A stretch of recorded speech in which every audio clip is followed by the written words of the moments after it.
চোখের পানি ফেলে কেঁদেছি, হুজুর আমি তওবা করেছি, দাঁড়িয়ে রেখেছি, এখন আমি 5 ওয়াক্ত নামাজ পড়ি।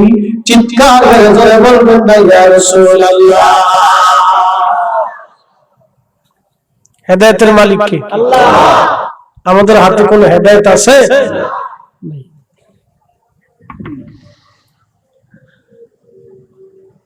আমি তখন নিজেকে বিরাট বড় অসহায় ভাবতেছিলাম, কারণ আমার ওয়াজে এমন একজন নিকৃষ্ট মানুষ জাহান্নামী হলো, অথচ আমরাই এখনো পর্যন্ত মানুষ হতে পারি নাই। আমি নবী না মানিলাম, কি যে ভুল করিলাম। আমি নবী না মানিলাম, কি যে ভুল করিলাম। ভস্মে ঢালিলাম ঘি, মানুষ হইয়া ভবেতে আসিয়া মানুষে করিলাম কি। কথা ঠিক কিনা? আমার দেশে কতজন মসজিদের টাকা চুরি করে খায়? আছে না? মসজিদ কমিটির লোক খুদার করে টাকা চুরি করে খায়।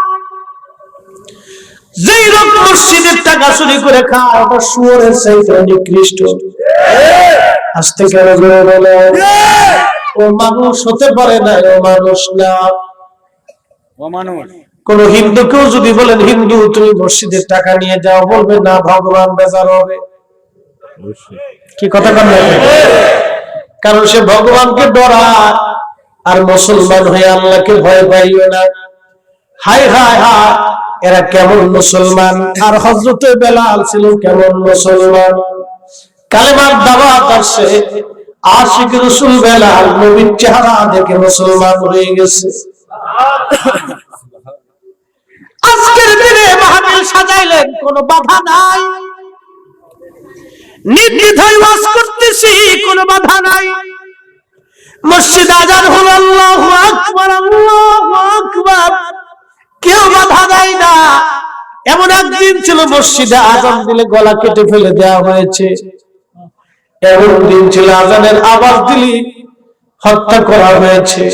সেই সময় কালেমা পড়েছি, কথা বলার কারণে বেলালকে একদিন না, 2 দিন না, মারতে মারতে মারতে মারতে দিনের পর দিন, রাতের পর রাত তাকে মারা হয়েছে। নিত্য নতুন শাস্তি থেকে দেওয়া হতো। হযরত বেলালের গলার মধ্যে রশি বেঁধে মক্কার গলি গলি দিয়ে টানা হতো। কালেমার কারণে হযরত সুমাইয়া, ও নারী সমাজ, তোমরা শুনে যাও, এই কালেমার জন্য, আজানের জন্য, এই ঈমানের জন্য সর্বপ্রথম একজন নারী জীবন দিয়েছিল, তার নাম হযরত সুমাইয়া রাদিয়াল্লাহু আনহা। তিনি ইসলামের প্রথম শহীদ। একবার জোরে বলা যাবে আল্লাহু আকবার। কালেমার জন্য সেদিন সুমাইয়া জীবন দিয়ে দিল, শহীদ হয়ে গেল। আর আমার দেশের সুমাইয়া লিপস্টিক নষ্ট হবে বিদায় ওযুই করে না। ওরে বেডি। তবে সিলেট আপনাদের এলাকার মহিলারা বালা, তুলনামূলক বালা, পাম মারতেছিলেন। আপনি হুজুর পাম দিচ্ছেন, পাম। আর দুনিয়া তো আসার জন্য পাম, দুনিয়া পামের উপরে চলে। জায়গা মতো তেল বালিশ করতে পারলে কাজ হয়ে যাবে।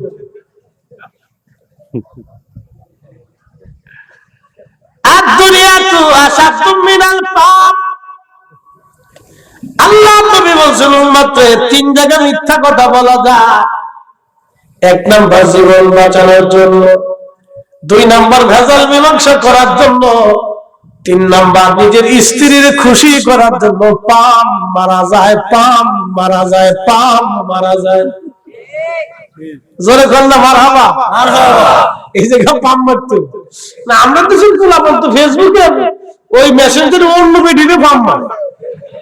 উনি পাম, তুমি শান্তির চেয়ে সুন্দর, গোলাপ ফুলের পাপড়ির চেয়ে কি সুন্দর।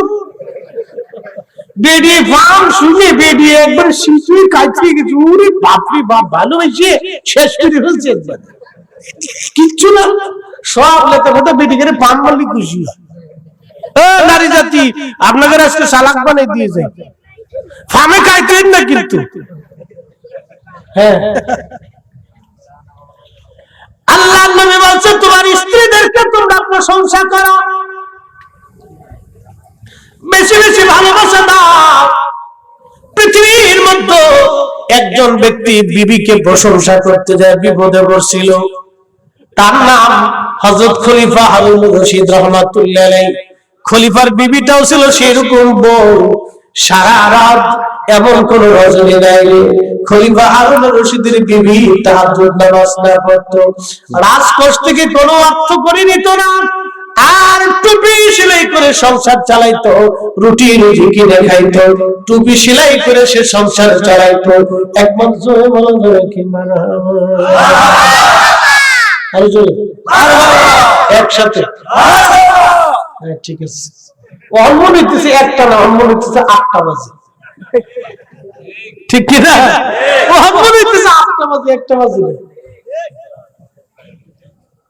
বাগাসুরার মুসলমান, বাগাসুরা না, ঠিক আছে তো, আচ্ছা নাম হইতে দিছে বাগাসুরা, মধ্যগ্রাম নাম তো খুব কায়দার নাম, বিরাট বাগাসুরা। বাঘার সাথে মেলানো বাগাসুরা আর মুসলমান। এদেশে শিয়াল আছে? শিয়াল নাই তো, যে নাম এই ধরে তো শিয়াল পলাবে কোথা। বাঘাসুরার মুসলমান স্ত্রীর প্রশংসা করতে যাইয়া দুনিয়াতে একজন বিপদে বসল, তার নাম খলিফা হারুন রশিদ। বউটা ছিল খুব মারাত্মক বউ। আমরা দেশের বেডিরা তো স্বামী বিদেশ থাকলে, বেডি দেশে থাকলে খালি মার্কেটে দৌড় মারে। হ্যাঁ ঠিক আছে, জোরে কর, মার্কেট বাপরি বাপ, আর ওই দোকানদাররা খালি পানকে ভাবি কি যে সুন্দর লাগতেছে, বাস ইস কইছে ভাবি কাই দিয়ে দাও, দিয়ে দাও ফার্মারকে আমি লয়ে দাও গা ভাই, খুব পছন্দ করব একবার শিরুকু। এটা তো চিন্তা করে ফার্মার খালি বেচতে লিস। নারী সমাজ লিপস্টিক, আলতা, সোনু, পাউডার আমি দাবি মাখিয়ে যদি বেশি সুন্দর হইতো, তাহলে সব কোম্পানি আফ্রিকায় পাঠায় দাও। আফ্রিকার বেডিগারে পান মারে যদি ওরা বেচতে পারে, তাহলে আমরা বাঙালিরা একবারে কিনে নিয়ে যাব। ওরা আফ্রিকায় গেলে ফিডিনি ছাড়া ওদের কপালে আর কিছু নাই। কি কথা বল না? তার মানে আমি দাবি মাখিয়ে বেডিরা সুন্দর হয় না, বেডিগার সুন্দর হওয়ার আজকে ওষুধ দিয়েছি, দেবো? হ্যাঁ, সুন্দর হয়ে যাবে, একবার টকটকা, হ্যাঁ সুন্দর হয়ে যাবে। আল্লাহ কসম করে বলতেছি, যদি সুন্দর না হয়েছে তো গরিব আর দিয়ে চুরি করবো।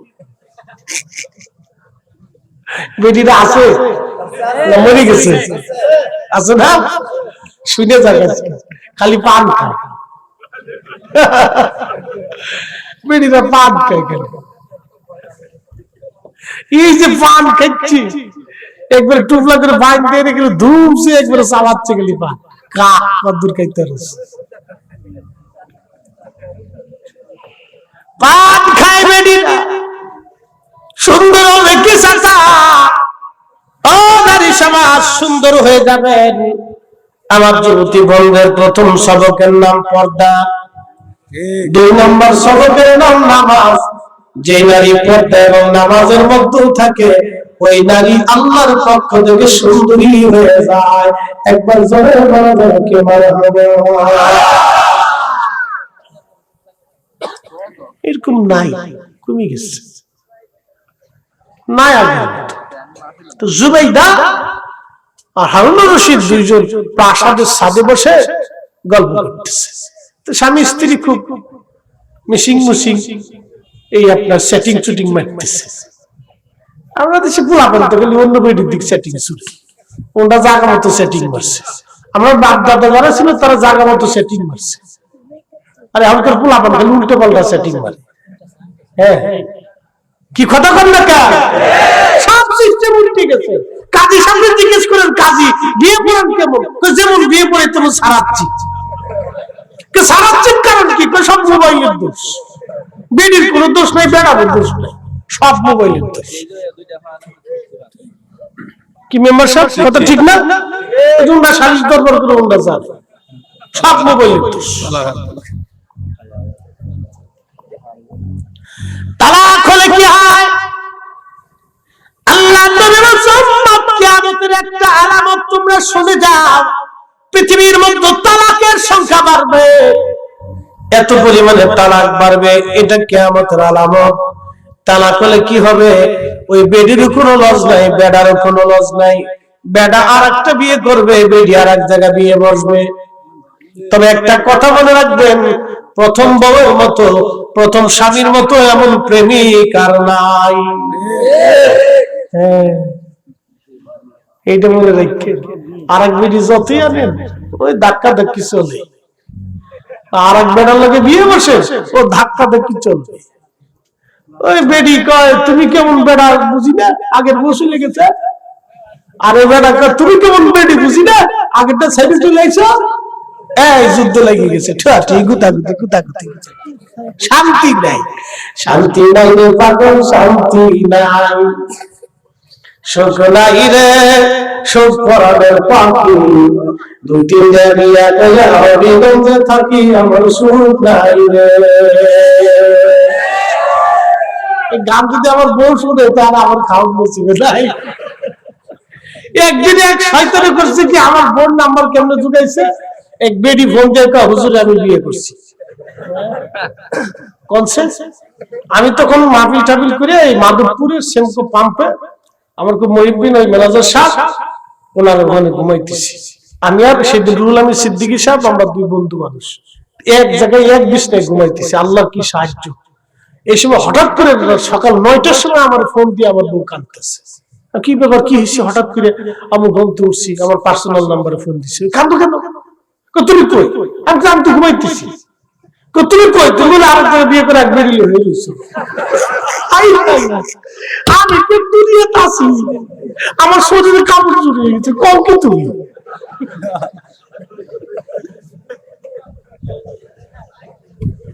ফোর্সি এক বিয়ে হবে না, এই বেরিয়ে মানুষ নয় তো, বুঝো তোর হে তো ফেতে কাঁদতেছে।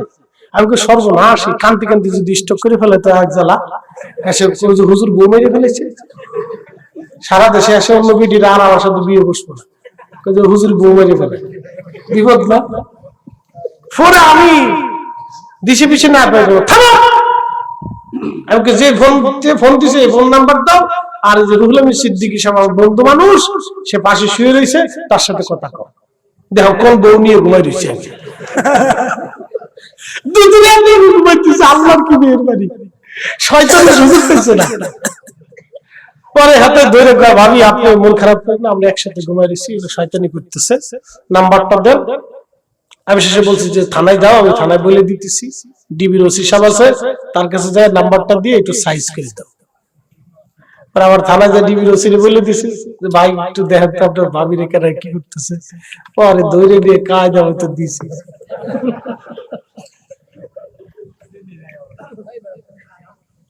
বুঝতে পারছেন? এলো অবস্থা, শয়তানের দেশ গেছে বুঝিয়ে। আপনি ভালো থাকবেন, সুখে থাকতে দিবে না। কি কথা কন না কেন? চারপাশে কিন্তু ক্রিমিনাল শয়তান বেরিয়েছে। আপনাদের গ্রামে মনে ক্রিমিনাল নাই? হ্যাঁ, বাঘা শুনে নাই। বেড়াগের ভিতরে যেমন ক্রিমিনাল, বেড়িগের ভিতরে এরকম ক্রিমিনাল আছে। কি কথা কন না কেন? যারা ক্রিমিনালি করে সংসারে বেদল বাঁধা হলো সুয়ার চৈতন্য নিকৃষ্ট। হ্যাঁ, কথা কন না, ধরে বলে ঠিক কিনা? এগুলি সমাজ থেকে বিতাড়িত করতে হবে সার্বকার মতো। এগুলো অসবজি বাধায় বেড়া। মনোযোগ দিয়ে হযরতে জুবাইদাকে খলিফা হারুন রশিদ বলতেছিল, বিবি রে তুমি তো অনেক সুন্দর, আল্লাহ তোমারে সুন্দর করে বানাইছে। সুন্দর তো আসলেই সুন্দর। আরবের মহিলারা যে সুন্দর, যেটা সুন্দর হয় এটা এমনি সুন্দর হয়। এই সুন্দর মানে সুন্দর, যেটা কালা তো যেটা ভবের কালার কালা। হ্যাঁ, এটা সুন্দর তো সুন্দর, দেখেন না ফিলিস্তিনের মেয়েরা কত সুন্দর, আল্লাহু আকবার, বাচ্চারা ফুটফুটে সুন্দর। কারণ কি জানেন, ওই ফিলিস্তিন ছিল হযরতে আম্মা জান সারা আলাইহিস সালামের জমিন। ওই জমিন পুরো অঞ্চলটাকে আগে হারান বলা হতো। হারানের রাজকুমারী ছিলেন আম্মা জান সারা। আর হযরত আদম সফিলের স্ত্রী আমরার মা হাওয়া আলাইহিস সালাম থেকে আম্মা জান সারার মতো এত সুন্দর পৃথিবীতে কোনো নারী জন্ম হয়নি। ও ফিলিস্তিনের মানুষ তার আম্মা জান সারা, হযরত সুলাইমান, দাউদ, ঈসা, মূসা, জুবাইর, উযাইর, ইমরান, ইয়াহইয়া, এই সমস্ত নবীদের বংশধর তারা। আল-আকসা ৭০,০০০ নবী আসছে এই মসজিদ কেন্দ্র করে। একসাথে বলবেন আল্লাহু আকবার। কত হাজার? ইব্রাহিম আলাইহিস সালাম মুসলমান না ইহুদি? মুসলমান। মিল্লাত আবিকুম ইব্রাহিম হুয়া সাম্মাকুমুল মুসলিমিন।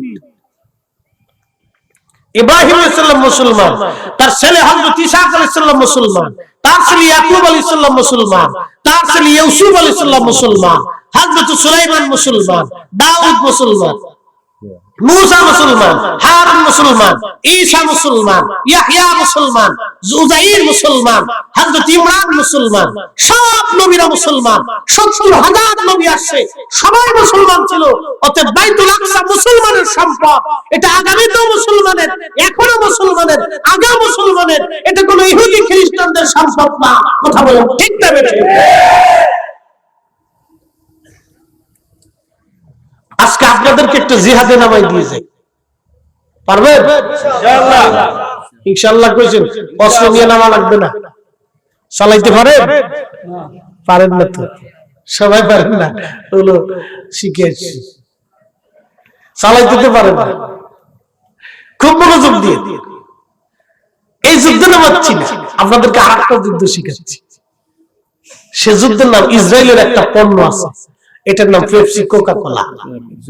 আর একটা নেসলে কোম্পানি, নেসলের চকলেট আছে, শিশুদের খাদ্য আছে, দুধ আছে, আরো অনেক কিছু প্রোডাক্ট আছে।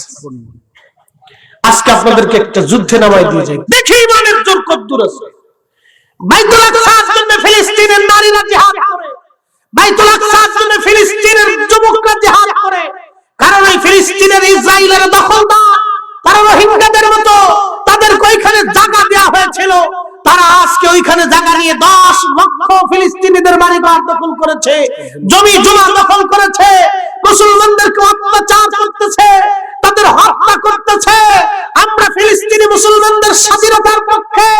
আমরা ইসরায়েলের পণ্য আজ থেকে নিয়োগ করে যাব। বাগাসোরার মুসলমান, দারবান্দালের মুসলমান, নাসিরনগরের মুসলমান, হবিগঞ্জের মুসলমান, আজকে আমরা প্রাণ করে যাব ইসরায়েলের Coca Cola, Pepsi, Nestle company, আর যত প্রোডাক্ট আছে আমরা ধরবো না, খাবো না, খাবো না, কিনবো না, বিক্রি করবো না।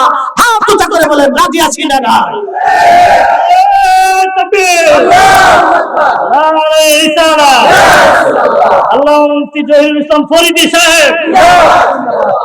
মুসলমান পেপসি খেলি কি লাভ? ওটা খালি পেটটা ফুলে, খালি পেটটা টেপা মাছের মতো বড় হয়। হ্যাঁ, পেপসি, কোকা কোলা, আমটা, ফান্টা, এই আবি যাবি যত খাবেন তত খালি পেটটা মোটা হইবে, কোনো ফজিলত নেই। ওইটা খাওয়ার বিড়ি খাওয়া সমান কথা, ক্ষতি, কোনো লাভ নাই। 60 পয়সাও দাম, ও খাওয়া বিড়ি খাওয়ার সমান কথা। ও খাবেন কি জন্য? ওর চেয়ে একটা খেজুর কিনে খাবেন, তা তো খাবেন না। খাবেন খালি চিপস, ফুচকা, ফুচকা। কি কথা বলেন? খালি ফুচকা ফুচকা খান, আর অনেকে দুধ বেশি বিড়ি খান, অনেক কিছু নিয়েন না। খানতেই দিয়ে আমি যাবি খান কি জন্য? আমাদের সিহারের দিকে তাকান দিয়ে টট টট করে এত জার্নি করি, এত রাত জাগি, এত কিছু, তাদের সিহারও নষ্ট হয় না। আমরা যেটা খাই সেটা বাসা বাসা খাই, জিনিস খাই। আমি যাবি খাই না কোনো সময়। বুঝতে পারছেন? এই কথা মনে রাখবেন। খাবেন টাটকা টাটকা জিনিস, যেটা খেলে শরীর উল্টে খাবে। আরবের বাচ্চা আর আমাদের বাচ্চার ভিতরে তফাৎ দেখবেন তো। আল্লাহ রাসূল বলেছেন, তোমরা তোমার নারীদেরকে, তোমাদের গর্ভবতী নারীদেরকে তোমরা খেজুর খাওয়া, তাজা তাজা খেজুর। তোমাদের বাচ্চাদেরকে তাজা তাজা খেজুর খাওয়াবে। বাচ্চাদেরকে খাওয়া চিপস মিস বাদাম দুধে ভাবি যে এগুলো খালি খাওয়া, টাটকা টাটকা খেজুর খাওয়া। গর্ভবতী নারীদেরকে তাজা তাজা খেজুর খাওয়া।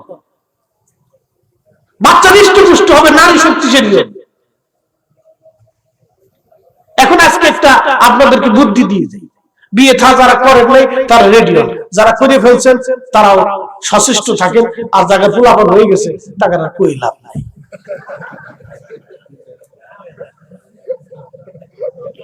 আজকে একটা ওষুধ দিয়েছে, দেব তোরা আসস কে, তোরা দেওয়াস না, তোরা চোখ বুঝে থাক।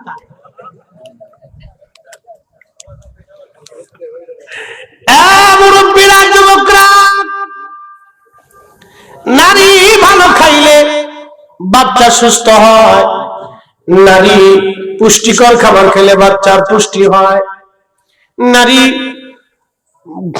নির্দিষ্ট সময় ঘুমাইলে বাচ্চার ব্রেন ভালো হয়, নারী অসুস্থ হলে বাচ্চা অসুস্থ হয়, নারী ঠান্ডা লাগলে, মা ঠান্ডা লাগলে, গর্ভবতী মায়ের ঠান্ডা লাগলে ওই বাচ্চা নিউমোনিয়া হয়। নারী গর্ভবতী নারী যদি পুষ্টিকর খাবার খায়, ওই নারীর বাচ্চা পুষ্টি গুণে গুণান্বিত হয়। এখন প্রশ্ন করি, নারী সুস্থ থাকলে যদি বাচ্চা সুস্থ হয়, নারী ঘুমাইলে যদি বাচ্চার ঘুম হয়, নারী খাইলে যদি বাচ্চার খাওয়া হয়ে যায়, তাহলে নারী বাচ্চা নিয়ে সারা রাত্র নাটক, সিনেমা, টেলিভিশন দেখলেও বাচ্চার টেলিভিশন দেখা হয়ে যায়। কথা কোন ধরে বলে বেটি গর্ভবতী নারী নামাজ নাই, রোজা নেই, সারা রাত খালি ও বাচ্চা পেটে বেরোর পরে এটাকে মোবাইল দাও। কি কথা বল না? আগের যুগের নারীরা গর্ভবতী হলে মা শাশুড়িকে নামাজ পড়, কোরআন শরীফ পড়। হুজুর গাউসে পাক 18 পারা কোরআনের হাফেজ হয়ে আসছিল পেটের ভিতর থেকে, মার কারণে। কথা বল না? ঠিক ঠিক না? সর্বসত্য কথা কইস না, তাবল দেব না কিন্তু আজকে তোদের মুসল্লি খুব শক্ত, রাত বেচতেছে শুয়া একটা, তারপরে টাইট মতো বসে রয়েছে। ওকে আজকে শহীদ হয়ে যাবো তো, তারপর ওকে প্যাকেট সারা যাইতাম না।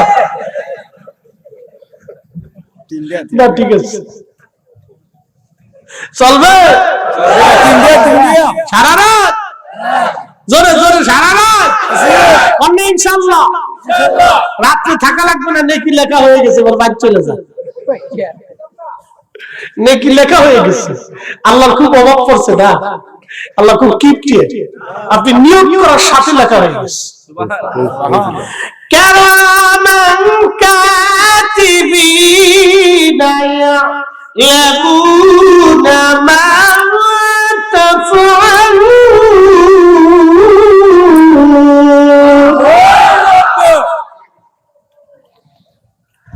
আল্লাহ বলেন তুমি যা কিছু করো না কেন, কিরামান কাতিবিন সব কিছু জানে। আপনি জুমার নামাজ পড়তে যাবেন, নামাজ পড়তে রওনা করেছেন, গোসল করলেন, সুন্দর পোশাক পরলেন, পুরাতন হোক কিন্তু সেটা পরিষ্কার হতে হবে, সুগন্ধি লাগাইয়া। জুমার নামাজে গাড়িতে মোটরসাইকেলে না যাইয়া আপনি হেঁটে হেঁটে মসজিদে গেলেন, নির্দিষ্ট জায়গায় বসে পড়লেন, ইমাম সাহেবের কাছাকাছি খুতবা শুনলেন, আলোচনা শুনলেন, নামাজ পড়লেন, আদবের সাথে চলে আসলেন, মসজিদে কথাবার্তা বললেন না। আমাদের দেশে অনেকেই মসজিদে যাইয়া মসজিদের বাইরে বসে বসে গল্প গুজব করে, গল্প সাধারণ করতে থাকে, তা করা যাবে না। মসজিদে চুপচাপ যায় আপনি ওয়াজ শুনবেন, খুতবা শুনে, নামাজ কালাম পড়ে, দোয়া কালাম পড়ে আপনি চলে আসলেন পায়ে হেঁটে হেঁটে। আল্লাহর নবী বললেন, উম্মত সুনান তিরমিজির হাদিস, নবী বলতেছে উম্মতটি প্রত্যেক কদরে কদরে আমার মালিক আমার মাওলা 1 বছরের নফল রোজা, 1 বছরের নফল নামাজের সওয়াব ওই বান্দার আমল নামায় আমার আল্লাহ লিখে দেয়। হ্যাঁ, আইনা জোরে বলেন আল্লাহু আকবার। আল্লাহু আকবার। কয় কদমে? 1 কদমে 1 বছরের নফল রোজা, নফল নামাজের সওয়াব। কেউ পড়ছে 1 বছর ধরে নফল নামাজ, 24 ঘন্টা নফল নামাজ পড়লে যে সওয়াব, প্রত্যেক কদমে কদমে এরকম সওয়াব আল্লাহ দিয়ে দেয়। তাহলে জুমার নামাজ পড়া লাগবে, কিন্তু যাই খালি গল্প সেটআপ করবে, তা করা যাবে না। মসজিদে চুপচাপ যে বসে থাকতো। খুবই মনোযোগ দিয়ে শুনিয়া যান, বাগাসুরার মুসলমান হযরতে জুবাইদা হযরতে খলিফা হারুন বলতেছে, বিবিরে তুমি তো অনেক সুন্দর। তখন স্ত্রী তার সাথে কথা বলতেছিল না, এটা কি করে হয়, তুমি আমার ফর্ম মারতেছো। তখন খলিফা হারুন রশিদ ডাক দেখায়, বিবিরে তুমি যদি চাঁদের চেয়ে সুন্দর না হও তাহলে তুমি 3 তালাক। চাঁদের চেয়ে যদি বেশি সুন্দর না হও তাহলে বিবিরে তুমি 3 তালাক। খলিফা তো বলে ফেলছে, স্ত্রী ডাক দেখায়, স্বামী কি বললেন হিসাব করছেননি? আপনি বলেছেন আমি যদি চাঁদের চেয়ে সুন্দর না হই তাহলে আমি 3 তালাক। স্বামীরে আপনি জুদা হয়ে যান, আমি জুদা হয়ে গেলাম, কারণ তালাক পতিত হয়ে গেছে। এই জন্য উলামা ইকরাম আছে, মাসালার আগে জানবেন, তারপর আপনি আমার কাছে আসবেন। এখন থেকে আপনাকে আমাকে দেখা হারাম, আপনি আমাকে দেখা হারাম। আপনি জুদা হয়ে যান, আলাদা হয়ে যান। আগের নারীরা কত চমৎকার ছিল ভাই। আজকে একটা ব্যাখ্যা দিয়ে যায়, আমরা হুজুরগার দোয়া কবুল হয় না, আমাদের চোখের মর্যাদা হয় না, জবানের বরকত হয় না। আগের যুগের মুন্সি মোল্লা যারা ছিল, এলাকায় ইমামতি করত, তারা দোয়া কালাম করত, আলহামদুলিল্লাহি রাব্বিল আলামিন আর রহমানির রহিম মালিক ইয়াউমিদ্দিন ইয়াকা না'বুদু ওয়া ইয়াকা নাস্তাঈন। পানির ভিতর পানি পড়া দিছে না? হ্যাঁ, আগের মুন্সি কেরাত অশুদ্ধ ছিল কিন্তু জবান শুদ্ধ ছিল। আগের মুন্সি সাহেব কি নিয়ম ছিল জানেন? যে বেডি, যে বাড়ির মহিলা বেপরদা চলতো ওই বাড়ি তারা খাইতো না। আস্তে কইলেন কে? ঠিক জোরে কর, জোরে জোরে না করলে জমিনে ঠাডা পড়বে। একসাথে কর, জোরে কর, ঠিক না? ডরে ঠিক কইছে, চিন্তা করছে। পাবলিক সুবিধাবাদ জিন্দাবাদ। আরে জালা,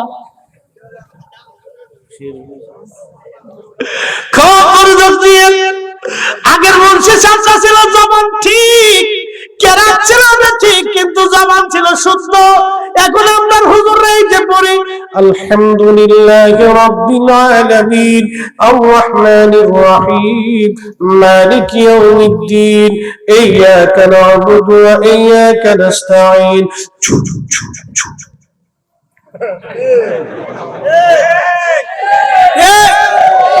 জোরে জোরে জোরে, জবানে ঠাডা পড়লো, জোরে কর। কারণ কি? কেরাত শুদ্ধ, আমার জবান অশুদ্ধ। কি কথা কন না কেন? এখন আমাদের কেরাত শুদ্ধ, জবান অশুদ্ধ। রাস্তায় বেরোলে বেগানা নারী, খাইতে গেলে বেগানা, সুদের কারবার, ঘুষের কারবার। যেই মৌলবীরা ফতোয়া দেয় মিলাদুন নবী হারাম, মিলাদুন নবী হারাম, একে আবার 100-1000 টাকার একটা 2-3টে নোট ধরায় দিলে কি দরকার ছিল?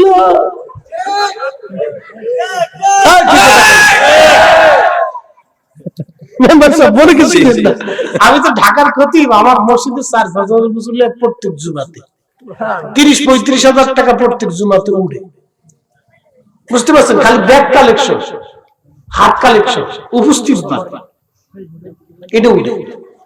আর বাকি এমনি কালেকশন করলে তো লাখ লাখ কোটি কোটি টাকা, এটা আলাদা। বুঝতে পারছেন? তো আপনাদেরকে বলি, শুনে যান আজকে। তো অনেক সময় আমরা 2-4 নোট টোটাই নিয়ে মাঝে মধ্যে হুজুর লিখে দেয়, হুজুর একটু দোয়া করেন, একটু অসুবিধার সুবিধা আছে। তো টাকা ডাইলে মনটা চকচক করে। নিচে কথা কই লাভ আছে? হ্যাঁ, আমি কি বুজুর্গ বেশি? না, নিজের দোষ আগে স্বীকার করতে হয়। আপনি কি মনে করছেন আমি নিষ্পাপ? No never. নবীরা ছাড়া পৃথিবীতে কেউ নিষ্পাপ না। কেউ যদি হাত দিয়ে বলতে পারবেন আমি বেগুনা মাসুম। সবাই গুনাহগার, সবাই পাপী, সবাই অপরাধী।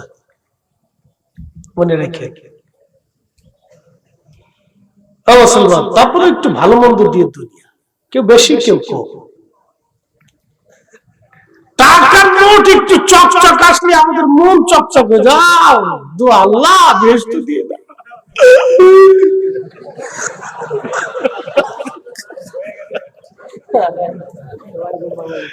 না কিছু করার নাই তো, ঠিক আছে তো, বাস্তবতার সাথে মিল আছে, বাস্তবতার সাথে এরা এসে মাহফিলের সৃষ্টি হচ্ছে বেদাত বেদাত, কি কথা কর না কা হ্যালো বেদাত বেদাত বেদাত, কোন বাপের মতো আইতো আইতো, ওই যে আপনাদের জলিপুরে একজন আছে আইতো,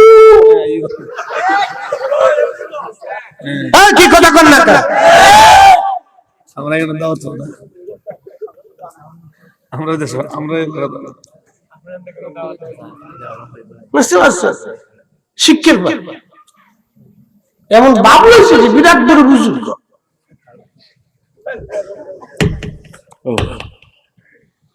কষ্ট হইতেছে না, ছেড়ে দে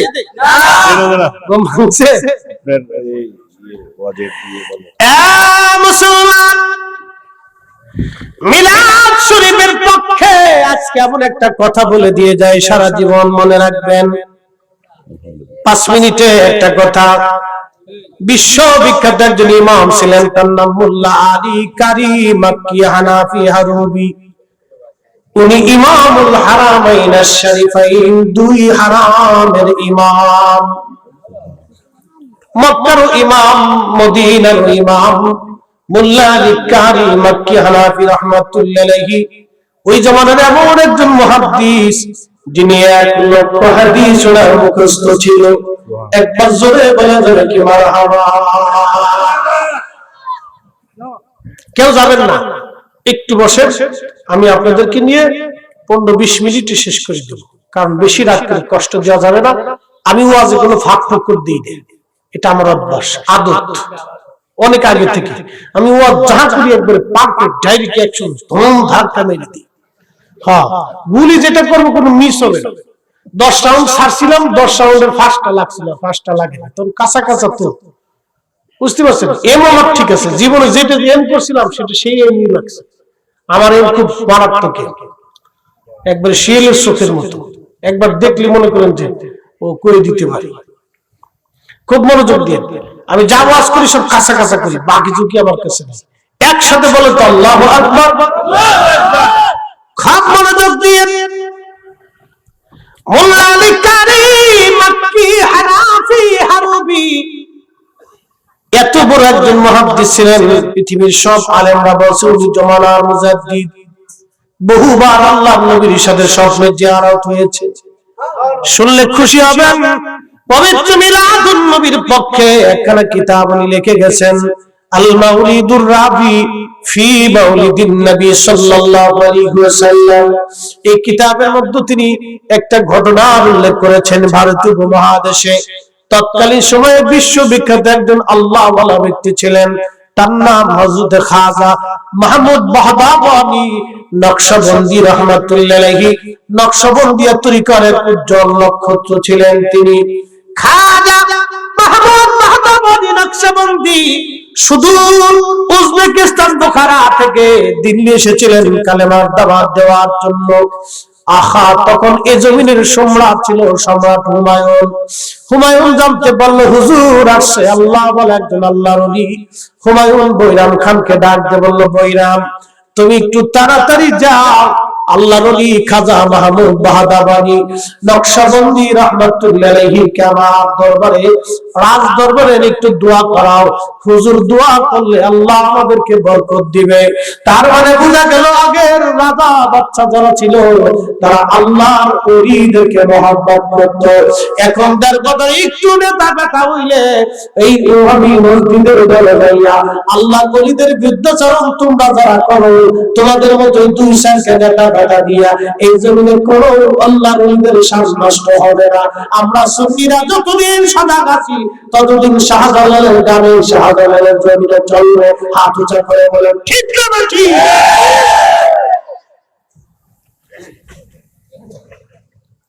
তেলের গাড়ি তেলে চলে,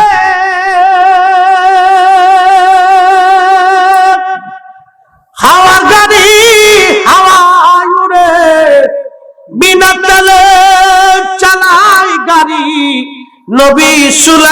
ইমান, আমরা সেই মুসলমান, আমরা সেই মুসলমান।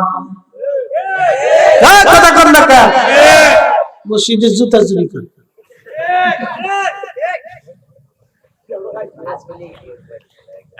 কাম মনোযোগ দিয়ে শুনিয়ে যান বাবাজি।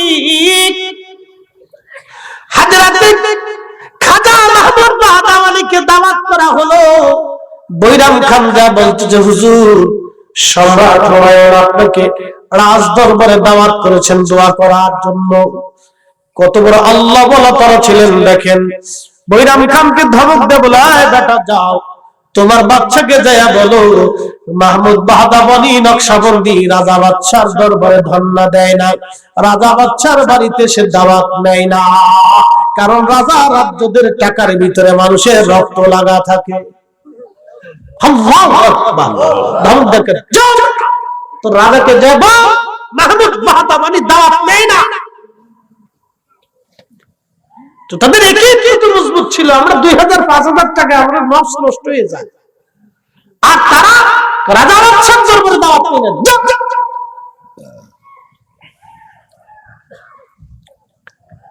সম্রাট হুমায়ুন ডাক দিয়ে বলতেছে, বৈরাম হুজুরকে রাগ করানো যাবে না, হুজুর আমার দরবারে আসবে দোয়া করবে এটাই আমি চাই।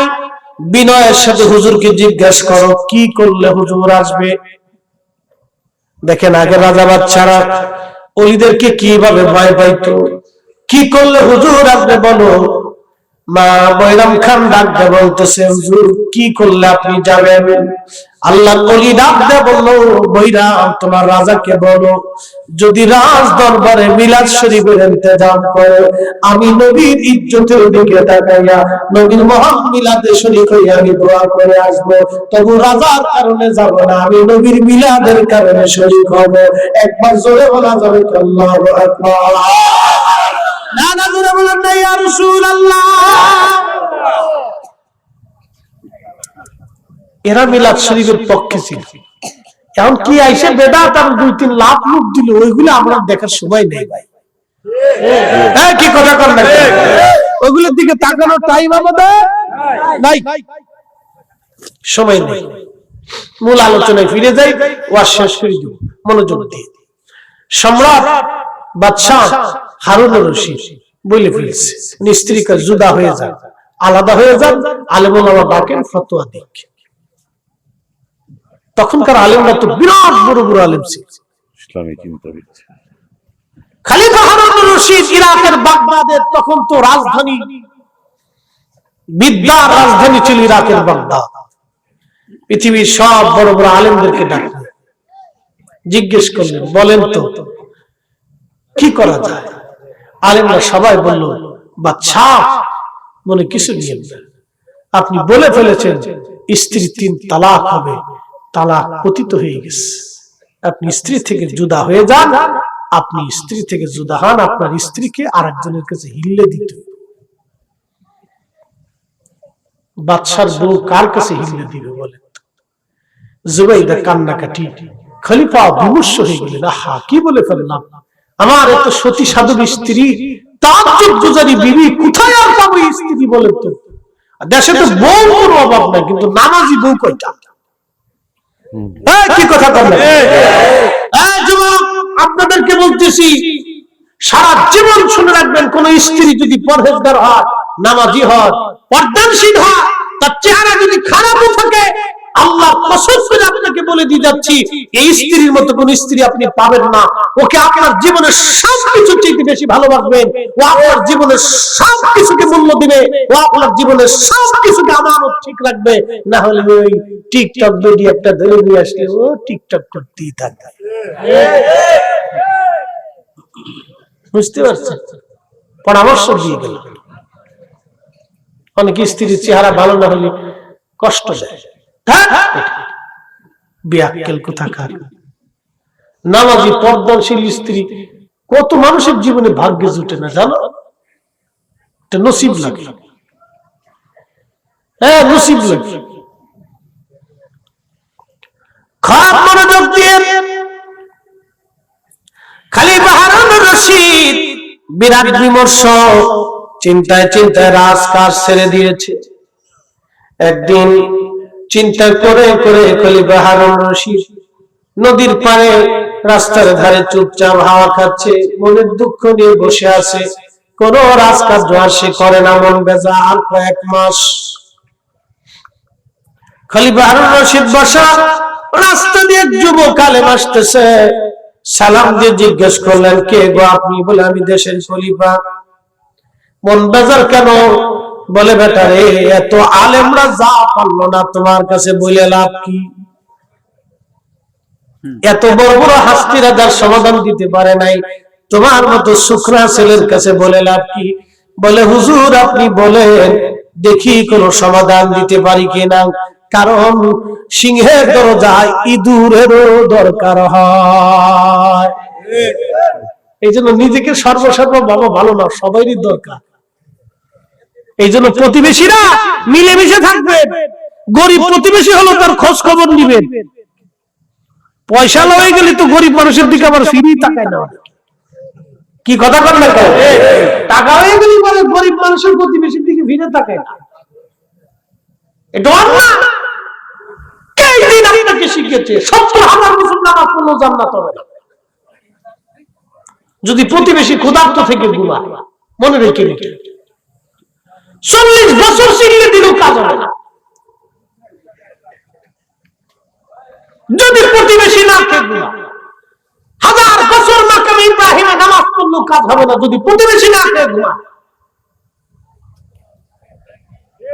ধর্ম যেটা আসলে তোর খবর নাই, নকল নিয়ে খালি দূর বাড়তেছে। মনোযোগ দিয়ে শুনিয়া যান। বলে, বেচারে তোমার কাছে বলে লাভ কি? বলে, হুজুর বলেন। বলে, বেটারে আমি আমার স্ত্রীর বেলায় বলছি, পূর্ণিমার চাঁদের রাতে, বিবিরে তুমি যদি চাঁদের চেয়ে সুন্দর না হও তাহলে তুমি ৩ তালাক। ইরাকের বড় বড় সব আলেমরা তালাকের ফতোয়া দিয়েছে। সবাই বলছে আমার স্ত্রী তালাক। বেটা, আমার স্ত্রী বড় পরহেজগার, তাহাজ্জুদ গুজারি। আমার বিবির মতো এমন বিবি আর দুনিয়াতে আমি কোথাও পাবো না। এই বিবিরে কষ্ট দিয়ে ফেলছি, আমার মনে বিরাট বড় দুঃখ, কি করে সমাধান করব? তখন ওই যুবক আলেম ডাকতে বলতেছে, হুজুর চিন্তা করবেন না, আমি ফতোয়া দিব, আপনার স্ত্রী তালাক হয় না।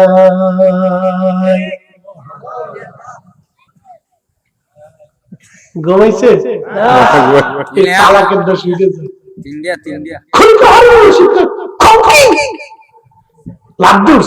বুঝছেন না? বলতো খুব বালা বউ, জুতির বউ ছিল। আমরা দেশের লিপস্টিক মারা বউ না, আলকাসনো মারা বউ না, জুতির বউ ছিল। বালকের জবাব, তুমি কি ফতোয়া দিতে পারবা? বলে, হ্যাঁ পারবা।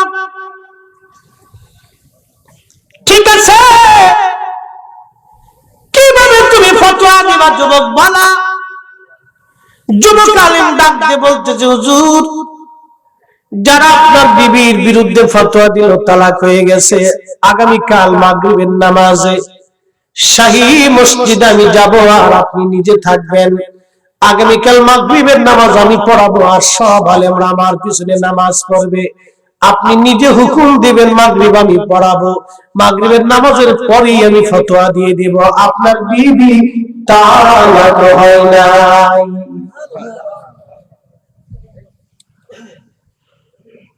সাইরে সুদকে গোয়াজুলা ওয়াজ শুনে আজকে মাদ্রাসা বললাম, ওখানে বসে আমরা গুছাইয়ে দেখছি, হুজুরে কি কয় শুনি, শুনতে শুনতে আজকে বক্তা হয়েছি। শুনতে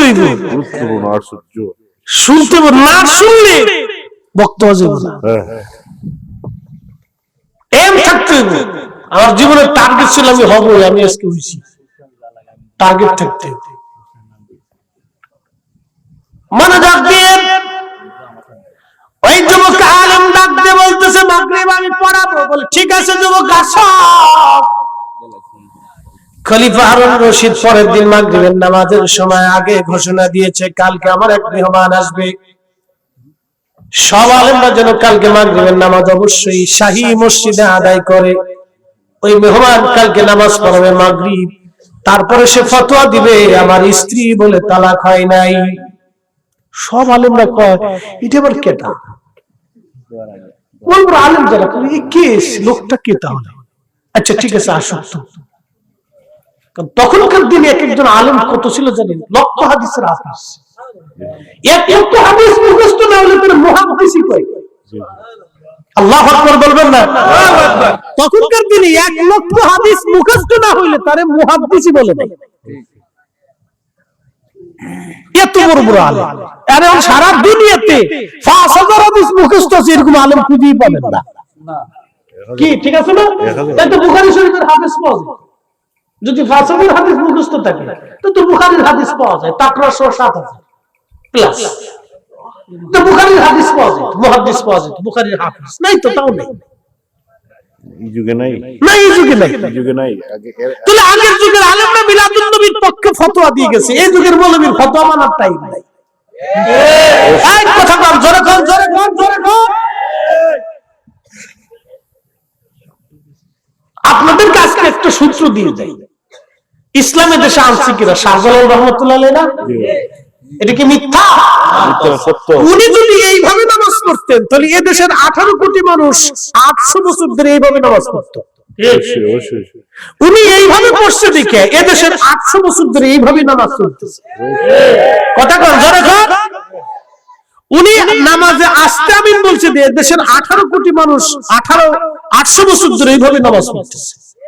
নামাজের পরে মুনাজাত চলতেছে, দোয়া চলতেছে। আজকে ওরা কারা আমরা নামাজে ভুল ধরে, তার মানে বোঝা গেল হয় শাহজালাল ঠিক না হয় ওরা ঠিক। আমরা নিশ্চিন্তে নির্বাককে বলবো শাহজালাল ঠিক, ওরাই ঠিক। শাহজালালের সুন্নতি, ওরাই বেদাত। কথা বল ঠিক কি না?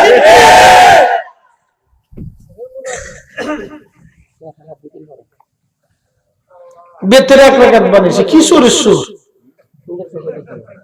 তারাবির নামাজ 8 রাকাত বানিয়েছে, 12 রাকাত নাই। এটা আপনাদের দেশে ইন্ডাস্ট্রি আসতেছে, এই গুণে মেলা কিছু দেখবেন, কিন্তু প্রোডাকশন আছে এদেশের। এই কোম্পানিগুলো আসছে, দেখবেন একদম যুবকদেরকে ওরা এই প্রোডাকশন দিয়ে ফেলে। আপনাদেরকে সতর্ক করে যাচ্ছে, আজ খুব সাবধান, খুব সাবধান আপনারা। কি আপনি দাঁড়াইলেন কে? আন্দোলন করবেন নাকি? হ্যাঁ, পেশাব করবে? এই কাজে আগে থাকতো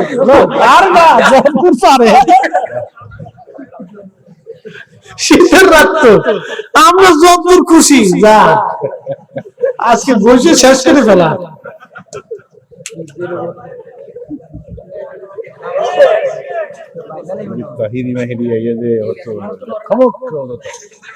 একসাথে বলেন আল্লাহু আকবার। কষ্ট হচ্ছে? তাহলে ইসলাম যেটা শাহজালাল রহমাতুল্লাহ আলাইহি আনছে এটাই আমরা মানবো। কথা বল না, ঠিক কি না? এদেশে এরকম ভাইরাস ঢুকতেছে, বিভিন্ন কোম্পানি আসছে। যুবক ভাইদেরকে বলে যায় সতর্ক থাকবে, সতর্ক হতে হবে। কাদিয়ানি ফাদিয়ানি এক একটা নতুন এক একটা এসে আমাদের দেশে বিশৃঙ্খলা করবে। সিলেটের জমি খুব পবিত্র জমি। আচ্ছা আপনাদেরকে একটা প্রশ্ন করি, জবাব দিবেন তো? হীরকখণ্ড, মাটির উপরে হীরা, মাটির নিচে পাথর। কথা বুঝেন নাই? হীরার খণ্ড, মাটির উপরে হীরা, মাটির নিচে কি পাথর হয় না হীরা হয়? মাটির উপরেও হীরা, মাটির নিচেও হীরা। স্বর্ণের খণ্ড, মাটির উপরেও স্বর্ণ, মাটির নিচেও স্বর্ণ। আল্লাহ বলিরা মাটির উপরেও ওলি, মাটির নিচেও ওলি। কথা কও, এই মাটির নিচে 307 জন ওলি এখনো শোয়া। আপনারা বাতিলের কাছে মাথা নত করবেন কেন? মাথা উঁচু করে শক্ত হয়ে দাঁড়িয়ে থাকতে হবে। কথা বলে ঠিক না?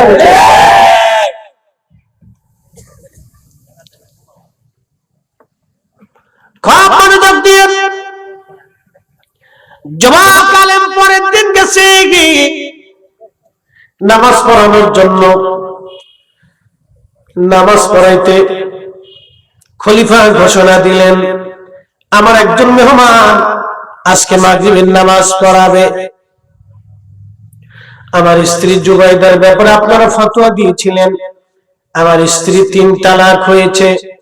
এই আলেম মাগরিবের নামাজ পড়ার পরে ফতোয়া দিবে আমার স্ত্রী তালাক হয় নাই। আপনারা সবাই ওনার পিছনে নামাজ পড়বেন, উনি আজ ইমাম হবে। শাহী মসজিদের খতিব সাহেব, আপনি আজকের মাগরিবের নামাজ আপনি আর পড়াবেন না। নতুন ইমাম দাঁড়াইলেন, নতুন ইমাম যুবক, তার নাম ছিল ইমাম ইউসুফ রাহমাতুল্লাহ আলাইহি। তিনি ইমাম আজম আবু হানিফা রাহমাতুল্লাহ আলাইহির ছাত্র ছিলেন। একবার জোরে বলে মারহাবা। খালি ছাত্র ইমাম না, তার ছাত্ররা বিরাট বড় হুজুরের ছাত্র ছিলেন। ইমামুল আজমের ছাত্র ইমাম ইউসুফ রাহমাতুল্লাহ আলাইহি নামাজে দাঁড়াইছে, নামাজ শুরু করলেন। আলহামদুলিল্লাহি রাব্বিল আলামিন আর রহমানির রহিম মালিকি ইয়াউমিদ্দিন ইয়্যাকা না'বুদু ওয়া ইয়্যাকা নাস্তাঈন اهدنا الصراط المستقيم صراط الذين أنعمت عليهم غير المغضوب عليهم ولا الضالين آمين والتين والزيتون وطور سينين وهذا البلد الأمين لقد خلقنا القمر لقد خلقنا الإنسان ইনসান মানে মানুষ, কিন্তু ইমাম ইউসুফ পড়তেছে লাকাদ খালাকনাল কমারা। লাকাদ খালাকনাল কমারা, কমার মানে চাঁদ, কিন্তু কোরআনে লেখা আছে লাকাদ খালাকনাল ইনসান, ইনসান মানে মানুষ। আল্লাহ এখানে বলছে লাকাদ খালাকনাল ইনসানা ফি আহসানি তাকওয়িম, আমি মানুষকে সুন্দর অবয়ব দিয়ে সৃষ্টি করেছি। চিৎকার করে বলে মারহাবা। মানুষ এত সুন্দর করে বানাইছে, হে মানুষ খালি বিরিকা না, মনে বুঝেন না, কষ্ট দিবেন, আল্লাহর কাছে মাফ চাই। লাকাদ খালাকনাল ইনসানা ফি আহসানি তাকওয়িম।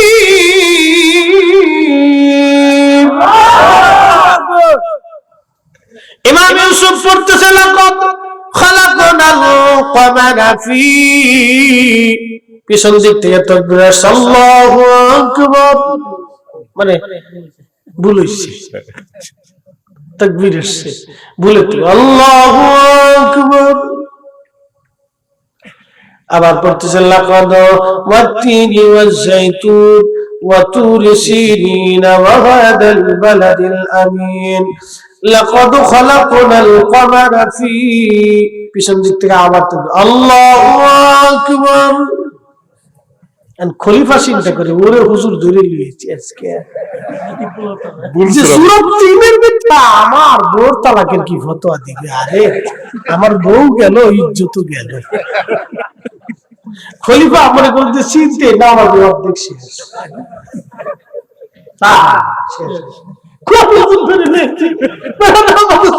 পারে না, কি বিপদ। 3 বারে তো ভুল করলে নামাজ আবার দোহরাইতে হবে। পরবর্তী ইমাম ইউসুফ রাহমাতুল্লাহ আলাইহি আবার নামাজ ঠিক মতো পড়লেন। লাকাদ খালাকনাল ইনসানা ফি আহসানি তাকওয়িম সুম্মা রাদাদনাহু আসফালা সাফিলিন। নামাজ শেষ করছে সূরা 3 পড়ে। নামাজ কালাম শেষ হয়ে যাওয়ার পরে খলিফা তো আর কোনো কথাবার্তা নেই, শেষ। আইম্মায়ে কেরাম বলতেছে, খলিফা কি হুজুর ধরে নিয়ে আসছেন, সূরা 3 ভুল করে। ইমাম ইউসুফ বলতেছে না, আমি ভুল করি নাই, ভুল তো আপনারা করছেন। আল্লাহু আকবার। না না হয় না, আরো আল্লাহু আকবার। ইমামরা কি বিচুপ করছেন, ভুল তো আমি করিনি, আপনারা করেছেন। নামাজ তো আপনি পড়িয়েছেন, ভুল আপনি করেছেন, আমরা কি করে ভুল করলাম? বলে খলিফার স্ত্রীর ব্যাপারে তালাক পতিত হয়েছে, ফতোয়া আপনারা দিয়েছেন, আমি না। বলে হ্যাঁ, তালাক তো হয়েছে। বলে কি করে হয়েছে? বলে কোরআন বলতেছে লাকাদ খালাকনাল ইনসানা ফি আহসানি তাকওয়িম, মানুষকে আমরা সুন্দর আহসান অবয়ব দিয়ে চমৎকার সৌন্দর্য দিয়ে আমি মানুষ সৃষ্টি করেছি। এখানে তো আল্লাহ কামালের কথা, চাঁদের কথা বলে নাই, আল্লাহ মানুষের কথা বলেছে। যেহেতু কোরআন বলছে মানুষ সুন্দর, তাহলে খলিফার স্ত্রী চাঁদের চাইতে খলিফার স্ত্রী সুন্দর। কোরআন বলতেছে, বলেন আল্লাহু আকবার। খলিফা গায়, ঠিক আছে ঠিক আছে ঠিক আছে, এই সত্য। ঠিক আছে। The complete code of life. কোরআন হচ্ছে একটা পরিপূর্ণ জীবন ব্যবস্থার একটা নাম।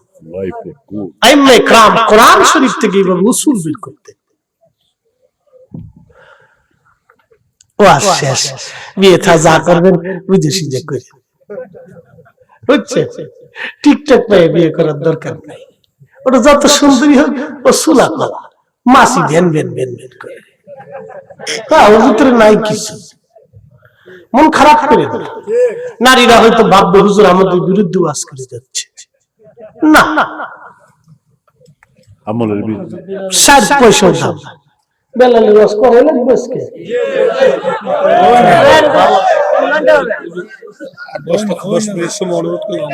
আচ্ছা মেম্বার সাহেব, মুরব্বীরা যেহেতু 10 মিনিটের কথা বলছে, তাহলে আর ওনাদের কথা তো ফালানো যায় না, কথা রাখতেই হয়।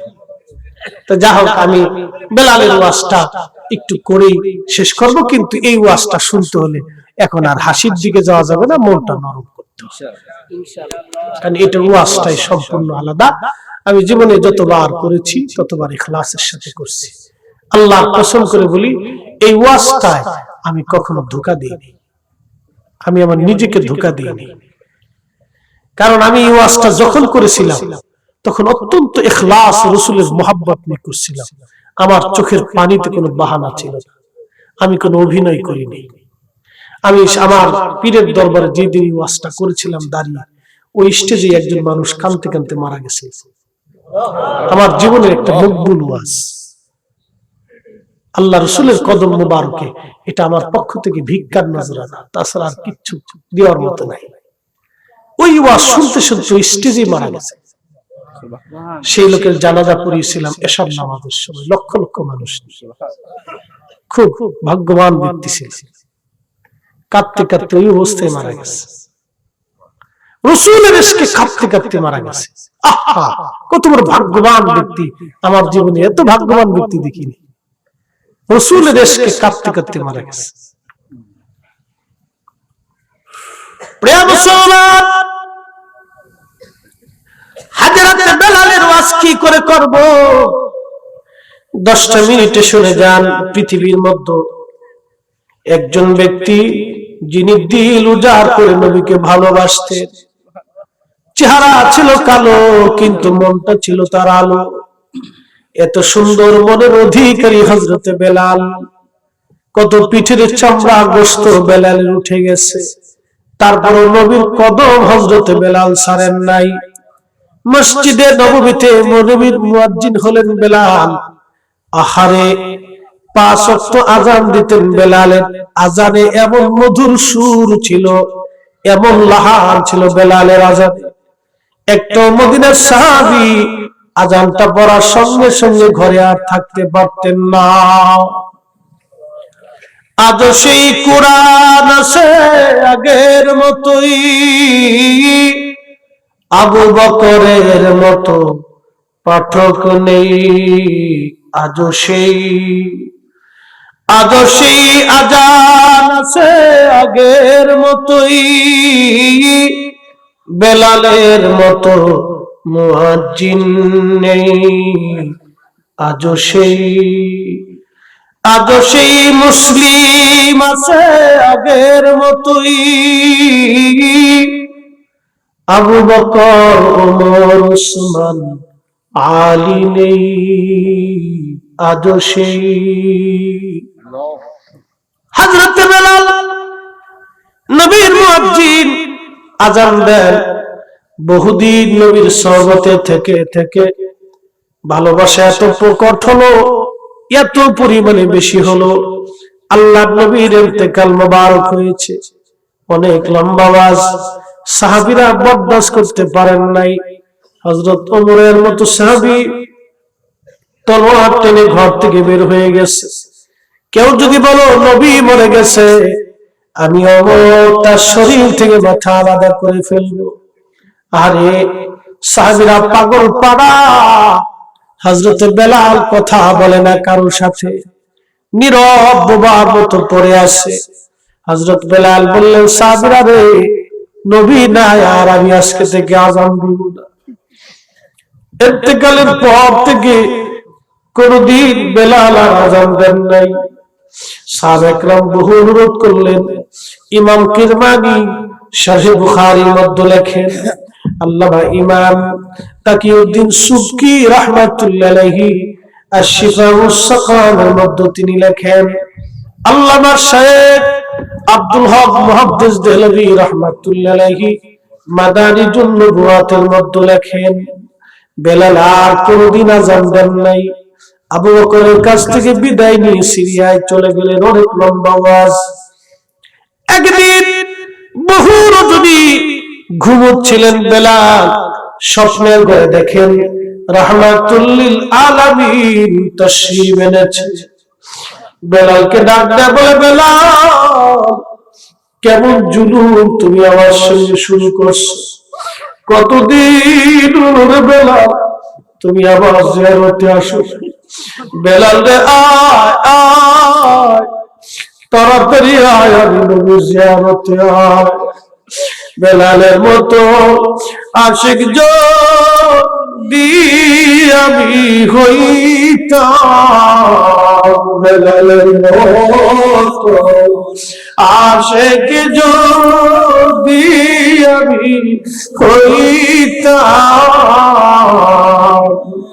এ দুনিয়ায় নবীর দেখা পাইতাম, দুনিয়ায় নবীর দেখা পাইতাম। আল্লাহ নবীর স্বপ্ন দেখে বেলাল, কেমন জুলুম তুমি আমার সঙ্গে শুরু করছো?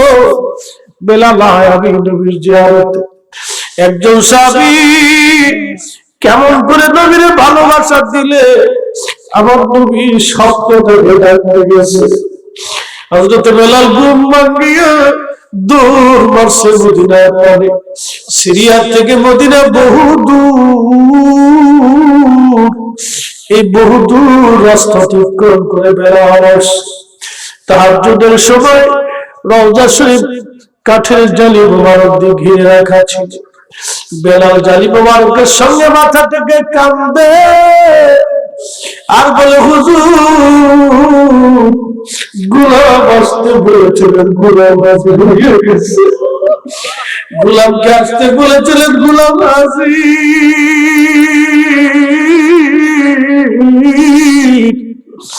গোলাম আপনার কদমে হাজির হয়ে গেছে। আল্লাহ নবীজি হুজুর করিম সাহাবী নতুন নতুন মুয়াজ্জিন আসছে আযান দেওয়ার জন্য, দেখে বেলাল কাঁদে। ডাক দে বলে, নবীর সাহাবীরা, নবীর মুয়াজ্জিন বেলাল ফিরে আসছে, শুনছো? সারা মদিনায় সংবাদ পৌঁছায় গেল। সাহাবীরা ঘর থেকে বের হয়ে আসছে। বহু সাহাবী অনুরোধ করে, বেলাল আযান দাও। বেলাল আযান দেয়। বহু সাহাবী বলে, বেলাল রে আযান দাও। বেলাল আযান দেয়। ডাক দে বলে, সাহাবীরা বলো, আমি আযান দিলে নবী নামাজে আসছে। এখন আযান দিলে কি নবী আসবে? যে আযান দিলে নবী নামাজ আসবে না, সে আযান আমি দেব না। সাহাবীরা ডাক দেখে হাসান আর হুসাইন আসছে। দেখো হাসান হুসাইন যদি থাকে, হাসান হুসাইন বললে বেলাল আযান দিবে। ইমাম হাসান হুসাইন নানার মতো দেখা যাইতো, চেহারা ছিল রাহমাতুল লিল আলামিনের চেহারা। দুই ভাই নানা চেহারা পাইছিল। সাহাবীরা নবীর সৌন্দর্য দেখার জন্য ইমাম হাসান আর হুসাইনকে দেখতো। ইমাম হাসান হুসাইন আসার পরে রওজা শরীফ থেকে উঠে বেলাল রাদিয়াল্লাহু আনহু ইমাম হাসানের বুকের মধ্যে মাথা ঠেকায় ঠেকায় কাঁদতেছে। ইমাম হুসাইনের বুকের মধ্যে মাথা টেকে কাঁদে। ইমাম হাসান ডাকতে বলতেছে, মুয়াজ্জিন, যে লাহান দিয়ে নানার আযান শোনাইতে গুনাহের হয়েছে, আজকে মিনারে যাও, ওই কণ্ঠ দিয়ে আমরা আযান শোনাইয়া যাও। দৌড়াইয়া বেলাল উঠছে মিনারে, উঠিয়া যায় আল্লাহু আকবার, আল্লাহু আকবার। সারা মদিনার ভিতরে আযানের আওয়াজ ছড়াই গেল। ঘর থেকে সাহাবীরা বের হয়ে দৌড় মারছে, নবীর মুয়াজ্জিন বেলাল আসছে বুঝি। আল্লাহু আকবার, আল্লাহু আকবার। সারা মদিনার ভিতরে আযান রন্দে রন্দে ছড়াই গেল। মহিলারা ঘর থেকে বের হয়ে দৌড় মারছে, আশহাদু আল্লা ইলাহা ইল্লাল্লাহ।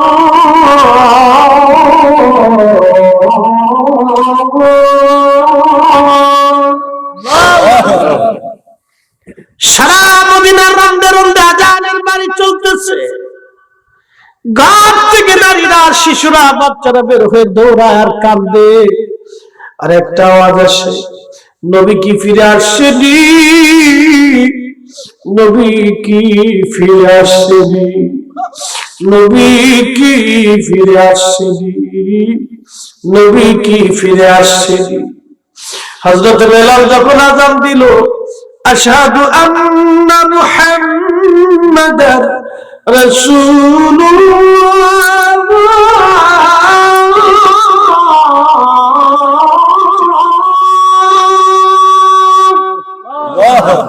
মদিনার মাটি গুলি থরথর থরথর করে কেঁপে উঠছে। চিৎকার করে কি ইয়া রাসূলুল্লাহ, হে রাসূল, তোমায় ভালোবাসি, অন্তরে শুধু, মুখে নয়, জান্নাতের আশায় নয় হে রাসূল, জাহান্নামকে ডরি না। তোমায় পাওয়ার আশায় মন ছুটে যায় মদিনায়, এ আশিক দিদার দাও না, আর দূরে থাকিও না। হে রাসূল, তোমায় ভালোবাসি,